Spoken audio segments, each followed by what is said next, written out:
Hey guys, today we're looking at a new product from TRYX. This is their SE panoramic cooler. They have a previous version which will cover the differences of as we go throughout the video, but this is the newer version. It's actually cheaper than the original as well, which is obviously a bonus. This has got a really cool 90-degree angled screen, which of course you can put your own videos and GIFs and pictures and things like that on. You can also rotate this as well, which is a feature that you couldn't do on the original one, so you can have the orientation whichever way you prefer. I was thinking like a waterfall effect would look pretty cool going downwards. Might be something we'll try later on. This has got a 2K screen, a 6.5-inch display. That's also an AMOLED display, and that's also running at 60 Hz. Other things to mention, this has got the new Asustek Adilla pump, I believe it is, which is the newer version over the 8th gen that was on the previous version. And of course you can get it in a range of colours and different sizes.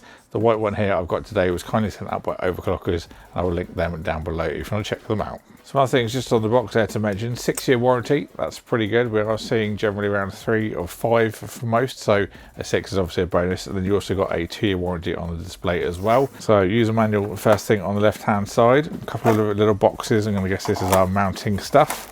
So this will support all the new sockets, so 1151, we've got 1700, AM4, AM5. Little bag of bits and bobs, so it looks like we've got an adapter cable, so we can plug in from the cooler to a traditional 3-pin 5-volt addressable, also a 4-pin for PWM.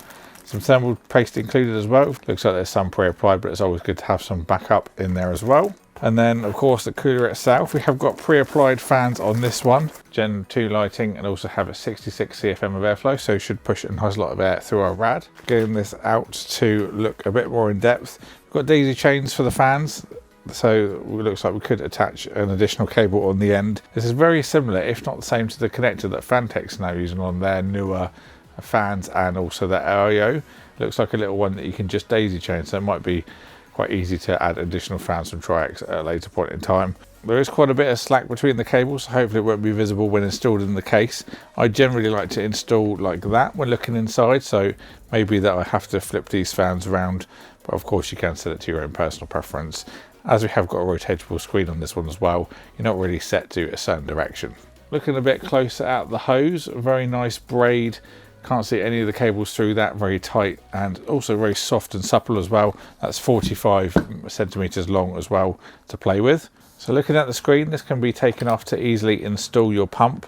That pump has a maximum decibels of 25.3, so fairly quiet. There's a 4-pin on there for PWM control. On the bottom we have got pre-applied thermal paste, and then there's what looks to be an Intel bracket, but this one is going to use the same bracket for even if you're installing on AMD. So just the little adapters here, it's going to go into your AMD motherboard, and then it's going to go through that as well. So don't go ripping it off like normal Asustek units. This is a fixed one on this design. It can also cover the more intensive and hotter chips as well with a 280 watt TDP. So looking at the pump, this has got a magnetic bottom, so you can just easily rotate it. So you've got different options to mount in certain positions. A total of 12 if you include that rotation of the actual pump itself. And then on the bottom there, we have got a USB 2 that will just connect to your motherboard to enable the control for the software. So you can put your videos and GIFs and pictures and things onto the screen itself. Also, the software has got a very low usage apparently of your CPU as well, so it's not going to be an overly intensive program to run. But that's a fairly straightforward look at the actual cooler itself. Now look, we get it installed into a case. I'll run my thermal testing and then show you just what you can do with this display. So onto the software. This is the Canali software from the website that you will have to download yourself. There's no real prompts or anything for it, so it was something you have to kind of find yourself if you want to actually change the customization of the screen. On the left hand side you'll see we've got Panorama SE. We'll go into that in a minute. Here we've also got some specs for our system. You can see the full spec there as well. And then on the left we'll go over to Panorama SE. First and foremost, we've got all of our presets, so you can go along and have a look at the different ones you want, and then click that and then click save to change that, and that will then display that on the screen. I will run through all of the ones that are preset options in the actual conclusion as well, so you won't miss anything. I just want to skip over these ones because these are obviously the ones that come by default, and I want to show you the customization primarily. A bit further down we have options for CPU, GPU temperatures and things like that. You can add those on. You then press save. There's also some options for the color. Currently black and white are the only options you have, and you can also change the positioning of that as well. So if we press save again, you'll see that shifts into the middle, or we can move it to the left. And then we can also add a couple of filters. So there's a rain one, which is pretty cool. Just adds like a little rain effect over the top. And then there's also a smoke one as well, just show you how that looks. I think that effect just helps show the temperatures as well, especially if you've got quite a vivid background. It's quite hard to see the white without it. You can also then add badges as well, so this will be CPU and GPU that will then display the exact model that you've got in your system on the top of the screen, or obviously on the right, left or the middle, depending where you choose to display it. If we go onto the customization tab at the top here, then we've got some options. So for example, I've got a full screen GIF that's a few years old that I've put on there that will display in full screen. If you want to split the screen and do it in two different styles, you can do that as well. So for example, here we've got two GIFs, so we're looking at a underwater city. I can just click on the left hand side, upload a file, pick what one you want to choose, just set your scaling. So for this one, I'm just going to drag it to the max, let that upload, and then you can click that on the left hand side, and that will display when you click save on your actual screen.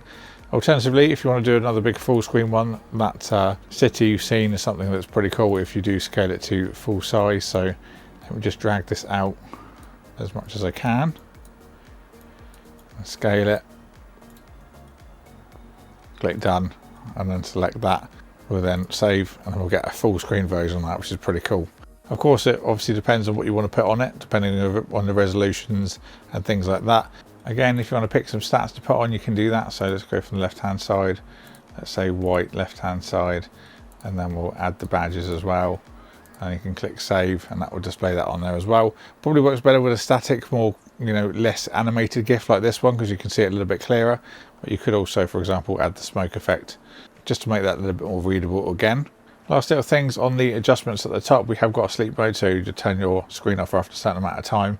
Have a brightness option, mirror, so if you want to flip it, if you're using it the other way around. And then finally we have the waterfall mode. So you'll just see that flips the screen around, but obviously this is meant for when you have it in the portrait orientation, where you have GIFs that kind of go down the screen from the top to the bottom, rather than from the left to the right or the right to the left.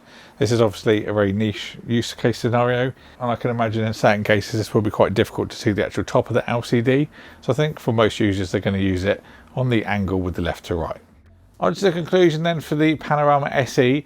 I did find it a little bit tricky to install. If you need to remount the fans on a different orientation, or if you're looking to also sandwich the fans and rad either side of a mount on a case, can be a little bit tricky. There's not very much length on the screws either.